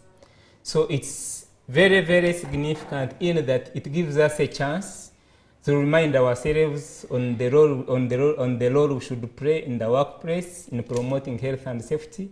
It also gives us a chance to reflect on what we have done in the workplace, and therefore also helps us know what are the areas that we need to improve. So it's always celebrated on every 28th of April every year, and this year it will be celebrated, for Uganda case, it will be celebrated in Namamve. It's being organized by Department of Occupational Health and Safety and Health here, the Ministry of Gender, Labour and Social Development. Ah, okay. Yes. So now looking at what you have shared with us as an occupational safety and healthy consultant, tell us, all the viewers out there, how workers can be empowered to prioritize their safety and health in the workplace, and of course, what role do employers play in this process? Thank you so much. When it comes to, for example, we have Occupational Health and Safety Act of 2006, and it gives, employees their responsibilities. It also gives employers their responsibilities. Now, the employees can be empowered to play a very big role in occupational health and safety by, for example, making sure that they are trained in occupational health and safety. It's also important to make sure that they are given a chance to take, when they are doing, when the management is doing, for example, decision making, they are given a chance to be part of the decision making. It makes them own the whole process of, of promoting occupational health and safety at the workplace, and therefore it gives them a chance to feel they own the process, they own what they are supposed to be doing. When you empower the staff, when you empower the employees, it becomes their own thing. They look at health and safety as something that actually helps them. They look at it as something that is very, very important to the workplace, and most importantly, give them the information. During the training, that's when the employees get, information. They get to know their roles, they get to know their rights, and they also get to know their responsibilities. If, for example, if the employee is given enough training, then it gives them a chance to prevent even workplace accidents that would have happened if they didn't have, for example, the information. So when you empower the employees, now you have actually helped the whole organization, because workplace accidents will reduce, injuries will reduce, so the organization will move on safely. Okay. What would you say are some of the most common hazards that workers face in different industries, and how common are these? Thank you so much. And by the way, almost everything that has a potential to cause harm is a hazard. Okay. It could be the machine you are using. It could be the noise you're exposed to. It could be the air quality you are inhaling. You know, different workplaces have different work hazards. Different people are exposed to different hazards. And like, for example, if you are working in factories, perhaps there are machines, and those machines perhaps produce a lot of noise. Could be in a factory that produces a lot of fumes. Perhaps you inhale that, you know, much fumes, and they affect your lungs. It could be in a workplace where, for example, you are working in a dim environment where, you know, what we call illumination, or light is not enough. So all those are hazards, and they can affect your health. You could be working in an environment where you are exposed to, for example, slips and falls. You could be working in an environment where you're exposed to overhead hazards. You could be working in an environment where you're exposed to bacteria, where you are exposed to viruses. So all those are the things, or the hazards we are exposed to, and therefore we should make sure that we prevent them from affecting our health. Every time you step out to work, you should be, you know, you should at least endeavor to make sure that you go back home the way you came. Otherwise, it's very traumatizing when you leave home, you are going to work, and maybe you come with one hand or one arm. It's very, very traumatizing. Let's all think about how safe we can work when we are executing our duties. Yes. And speaking about coming home, maybe after you have lost a limb during the line of work, there is always a question on compensation by the workplace. Yes. And in some countries, there is a limit. I believe even in Uganda, the organization by law is supposed to compensate you to a certain level. Yes, I think depending on how much you earn. Please help us clarify on that. Okay. Thank you so much. Now, when it comes to compensation, unfortunately, most of the employees lack information. They are ignorant about compensation, and you should be compensated based on how much you have been affected. Not how much, not to a degree of how much they pay you. No. Because if, for example, you lose 2 legs, the compensation may not necessarily be the same as someone who lost 1 finger. And the challenge now with most of the employees, they don't have this information, and whenever something happens to them, the employers play around and say, okay, now we are going to make sure that we take you to the hospital, you get healed, and maybe we shall give you, you know, 2 million, and yeah, life will go on. So it's the challenge actually most of the employees have faced. People have lost lives, people have lost their body parts because of the workplace hazards. But it's unfortunate that most of them, even when they get such problems, they are not compensated how they should be. Unless they involve, for example, someone, maybe a lawyer, that can help them get the right compensation. Yes, so there is no particular amount or particular compensation that say, for example, if you lose a... I can say it depends upon how much you have been affected. if I've lost a finger and someone loses, the whole arm, the compensation will not necessarily be the same. Yes, but what is very, very important is that employees should know about that, and therefore also employers should take the responsibility. If something happens in their workplaces, then it is your responsibility.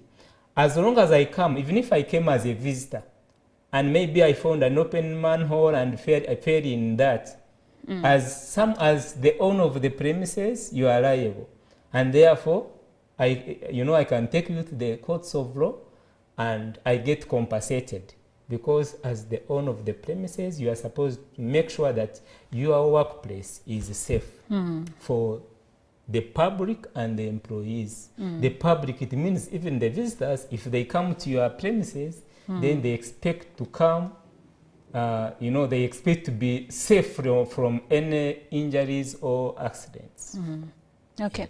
You did mention at the beginning that in most workplaces, workers don't know their rights, and also many of them do not know the safety standards that should be expected in the places where they work, which brings me to the next question. And this is looking into education. What role, in your perspective, do you think does training and education play in empowering workers to prioritize their safety and health, and how can employers provide effective training programs?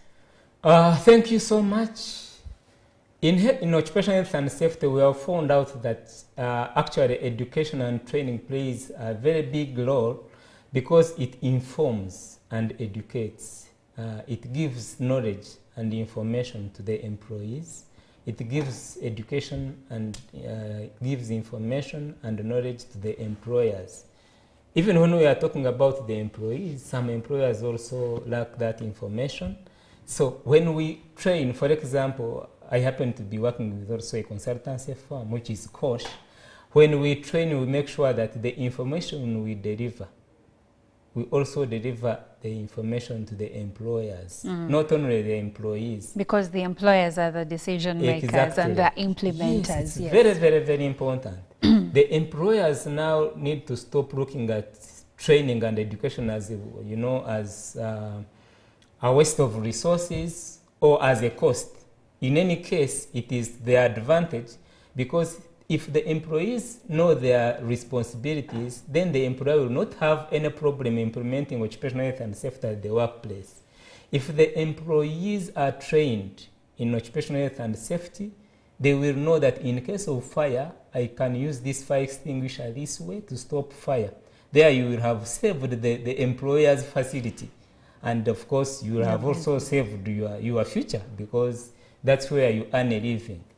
If you are trained in occupational health and safety as an employee, you will get the knowledge that, for example, if I'm working with these machines, this is the best practice. This is the best way to make sure that I work with these machines in a safe manner.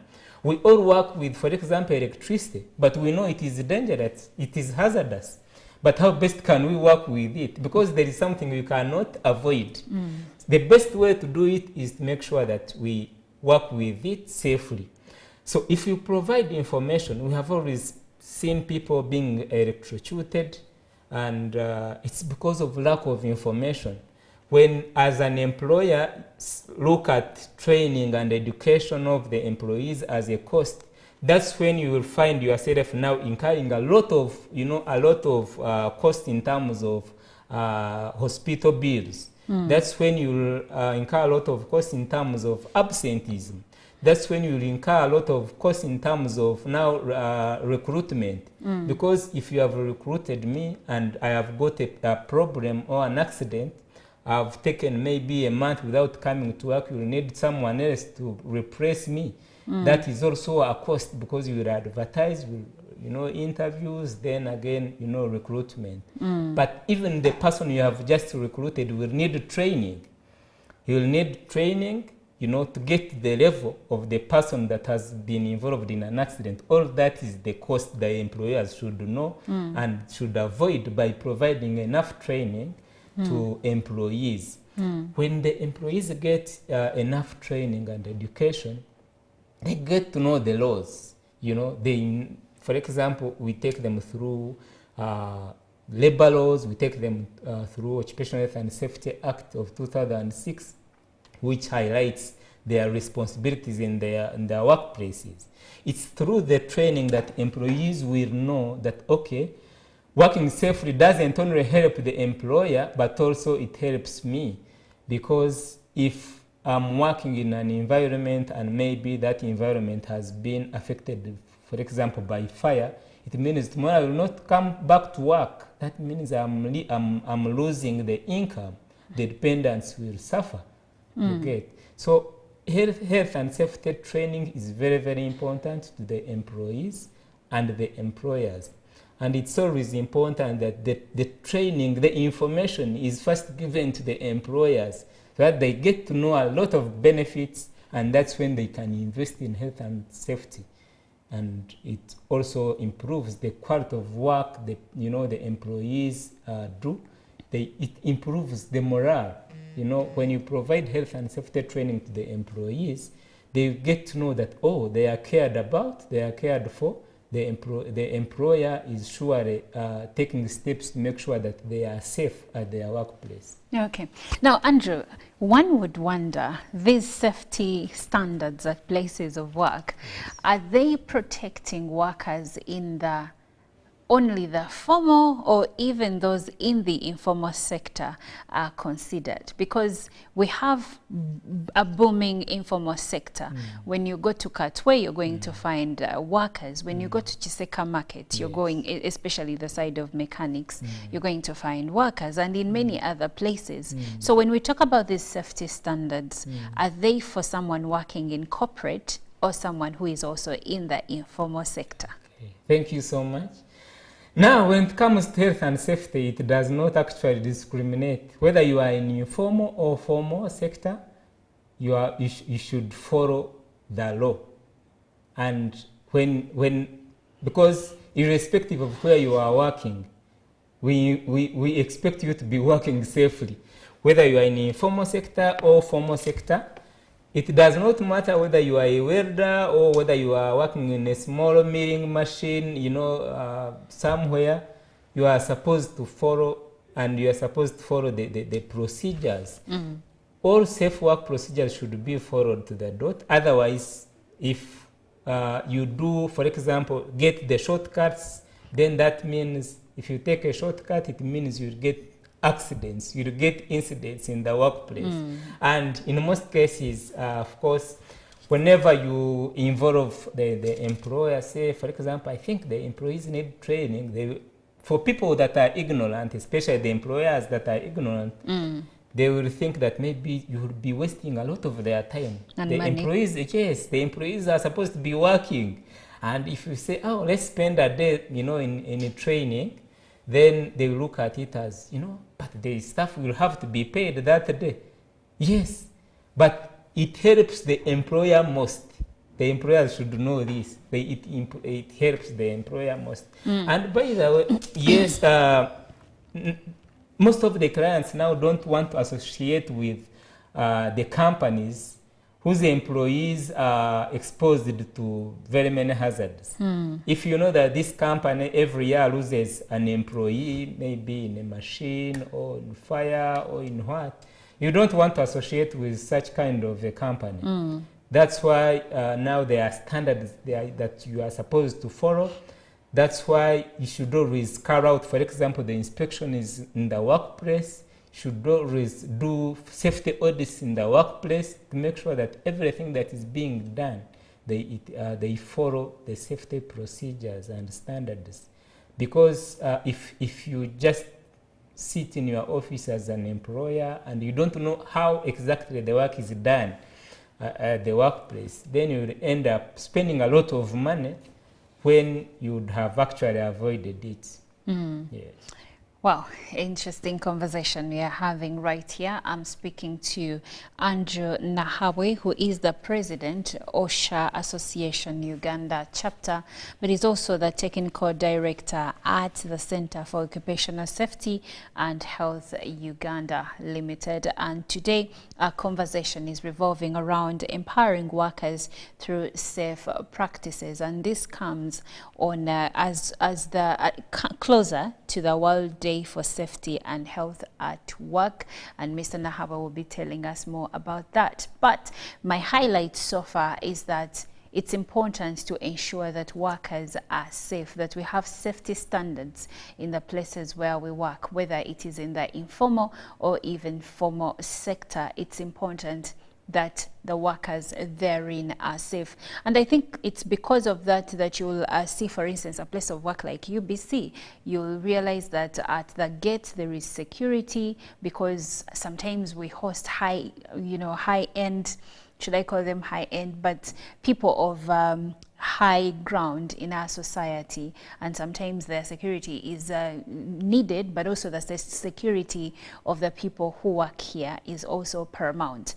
And when you go to other places of work like banks, you're going to see askaris there, but also you'll find that there may be cleaners to ensure that workers are working in a healthy and clean environment. Most of these things we look at and we take them for granted. We think they're supposed to be there. Yes, they're supposed to be there, but the question is your employer ensuring that these standards are in place? But Mr. Nahawe, I still want us to talk about the informal sector, because I believe that most of these standards, okay, not all of them, because when you go to like factories, there are many standards that some factory owners are not putting in place. But let's look still at let's look at the workers, for instance, in places like factories, the casual laborers therein. But even when we get out of factories, let's look at, let's say, workers in places like Owino Markets, Arua Park. Yes, we have the standards by law. But how do we ensure that these workers actually, that the employers, I beg your pardon, how do we make sure that these employers are actually implementing them? Because having them by law is one thing, implementation is another. And I think some people may be scoffing at us because they're like, what are you talking about? Yeah, thank you so much.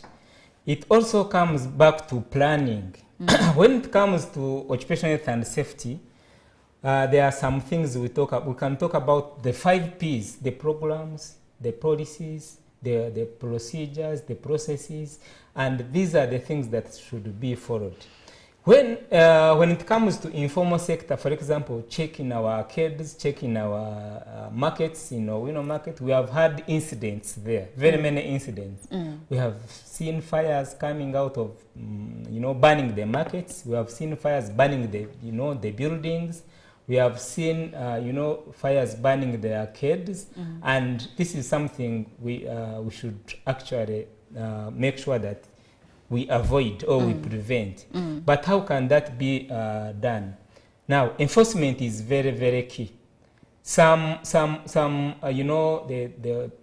employers don't take much attention to their properties and their premises.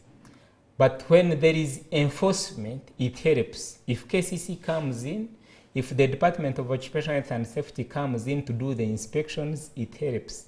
Yes, some employers are ignorant about such, but others know, but they don't want to implement such programs because they look at it as a cost. But when there is enforcement, that's when the people that occupy their premises can be saved. You have always seen, for example, the incidents that happen when the buildings collapse. Why do they collapse? It's because of the standards, the low standards, perhaps in terms of like materials they use. Perhaps they are not, when you are going to do a project, we should expect you to do, for example, an environmental impact assessment.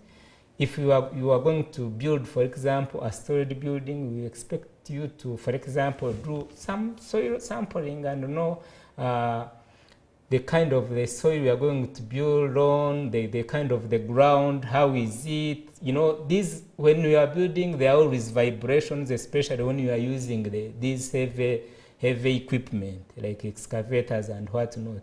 You are excavating this side and building the other side, you find the other building, you know, getting cracks just because of vibrations.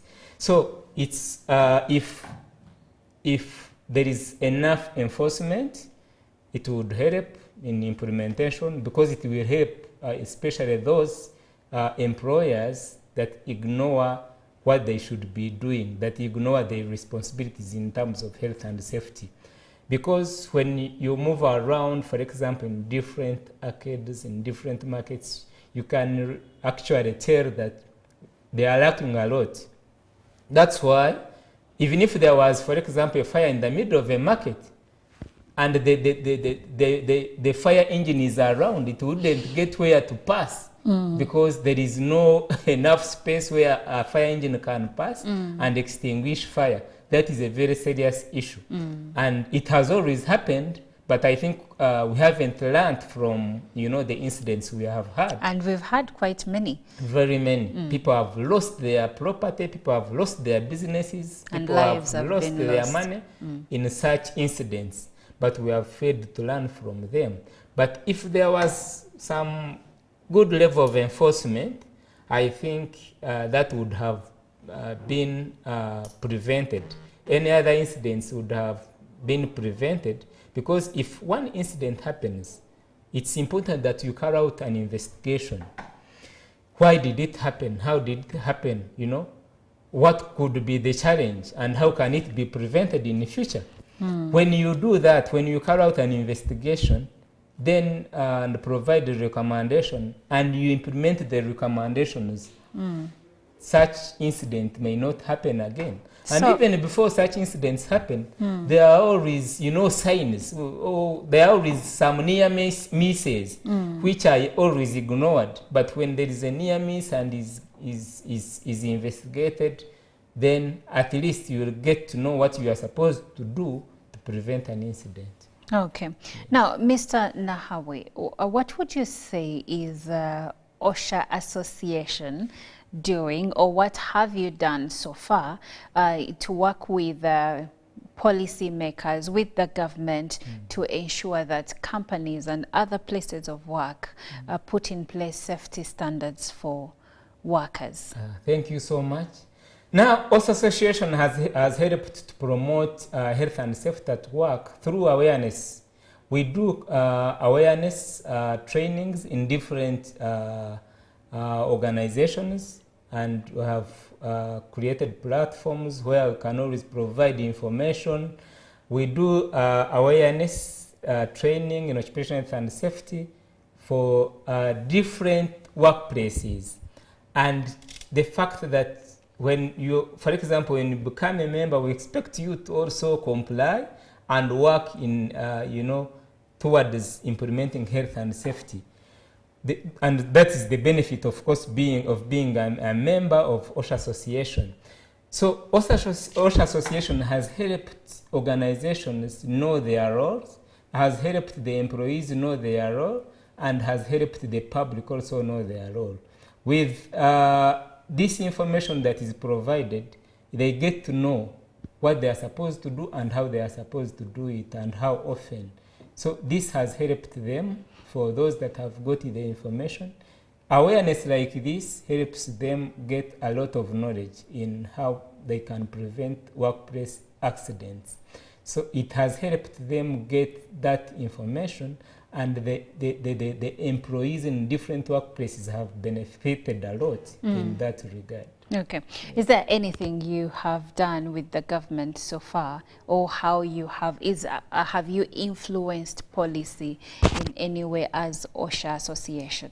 Thank you so much. I happen to be part of those that were consulted when the Parliament was doing, working on amendment for the national policy in occupational health and safety. And I can say we submitted our input, and good enough, at least 80% was considered. and I believe it will actually help us as Ugandans. It will help us when it comes to occupational health and safety, and also it gives more responsibility to the employers, which I think will also help the employees in terms of occupational health and safety in the workplace. So we have indeed worked with government in that regard. The Department of Occupational Health and Safety, we are always in different meetings in that regard because they are stakeholders in this, and they have always consulted us as consultants. Yes. Okay. Now, I thank you for that. But I see we have put employers, we have put them on the spot here. But let's look at some of the challenges they sometimes face when it comes to implementing effective safety and health practices in their organizations, their companies, their factories. Yes. Thank you so much. Actually, there are a lot of challenges when it comes to implementing effective occupational health and safety. And of course, some of the challenges are resources, inadequate resources. When we are budgeting as a company, when a company is budgeting, it hardly provides a budget for occupational health and safety. And therefore, it now brings inadequate resources when it comes to occupational health and safety programs. It's always important that when we are budgeting, if you are budgeting for security, if you are budgeting for example, meals, if you are budgeting for maybe rent, if you are budgeting for, make sure that you put a budget for health and safety. It could be in terms of training, it could be in terms of documentation, it could be in terms of carrying out risk assessment in the workplace. It could be in terms of, working on safety audit in the workplace to know what exactly is taking place. It could be in terms of, awareness promotion in occupational health and safety amongst the employees. So inadequate resources normally hinders the programs in occupational health and safety, and it's one of the challenges. Another challenge is ignorance.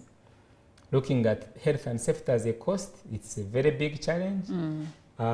Then another challenge is, here when you are in production department, I'm in occupational health and safety department, and you look at production first, and for me, I'm looking at health and safety first.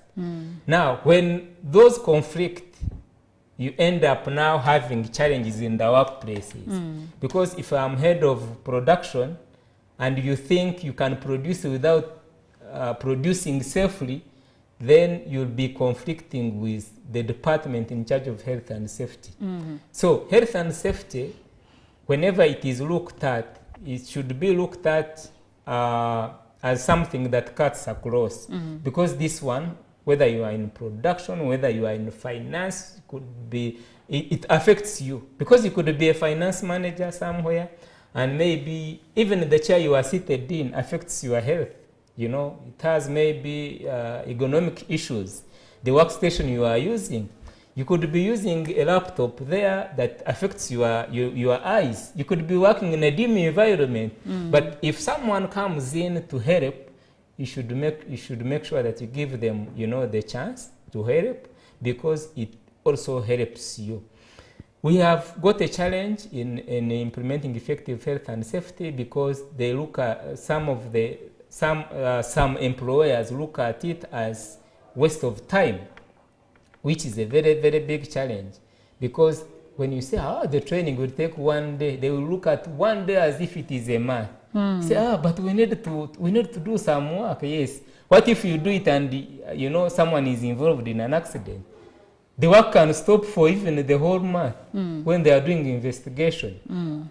So those are some of the challenges we have always faced, and also the challenges we have seen in the workplaces is on the side of government. There is more enforcement is needed.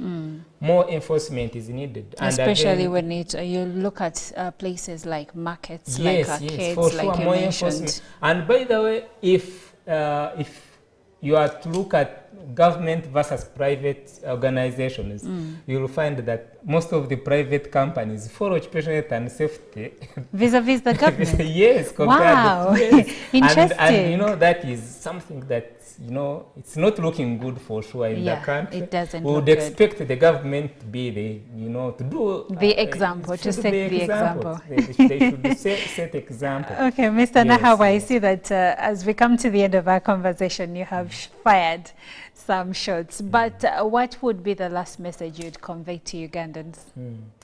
Thank you so much. As we celebrate World Day for Health and Safety, I would encourage all Ugandans to make sure that whatever they are doing, let them do it safely. Don't say, I'm going to do it because I used to do it this way, so I can do it this way again. We have learned, actually, for the investigations we have carried out, we have learned that most of the accidents normally happen to the seniors. You have been a senior driver for 10 years and maybe you know, oh, I know this road, the Ginger Road, I've always passed there. I've driven this vehicle for maybe 10 years, so I know. This machine, operated yes, I've operated this machine for 10 years, so I know how it should be done. Now, that one, we have realized that most of the accidents happen to the seniors, the people who think they know.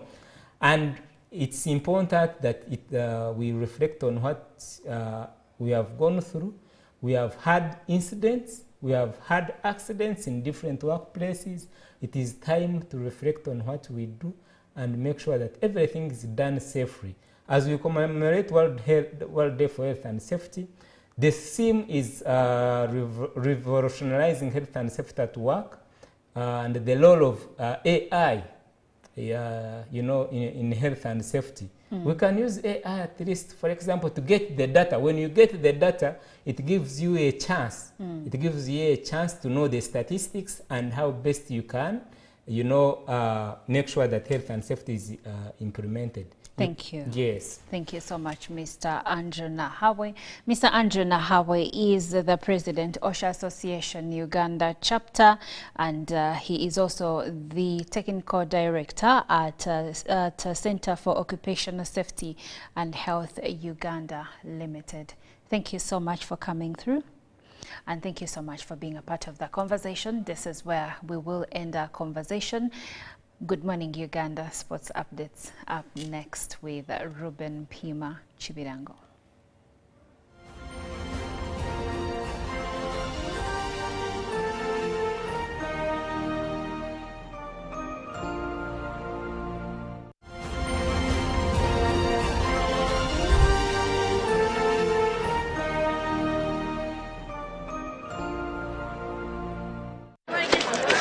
Juko. Yo. Check the shopping, man. What's your secret? Haven't you heard of the parish development model PDM? Yes, I did, but I thought it was just a talk. No, Sebatia. It is real. I and a few friends together formed a circle, accessed money from the PDM, invested in a portrait project, and now things are moving. Juko. I thought I was one of your friends. You are. But you left me behind. I didn't leave you in poverty. What you do, just visit your LC2 chairperson and your parish chief and start the process of economic transformation. Just like that. The parish development model is an initiative from the government of Uganda through the Ministry of Local Government designed to transform all lives of Ugandans for the better. PDM, my parish, my development, my life. Buza Kamiso now, enhancing tax education and bringing it closer to the taxpayers. Many Ugandans have questions about the taxes they pay to URA. When we come at revenue, they tell us to clear chitenge at 10,000. And when we are selling chitenge, we sell it at 17. So we don't know whether we are working or not. Understanding your tax obligations can help you grow your business and avoid unnecessary losses. Now, you can get direct answers. Send your tax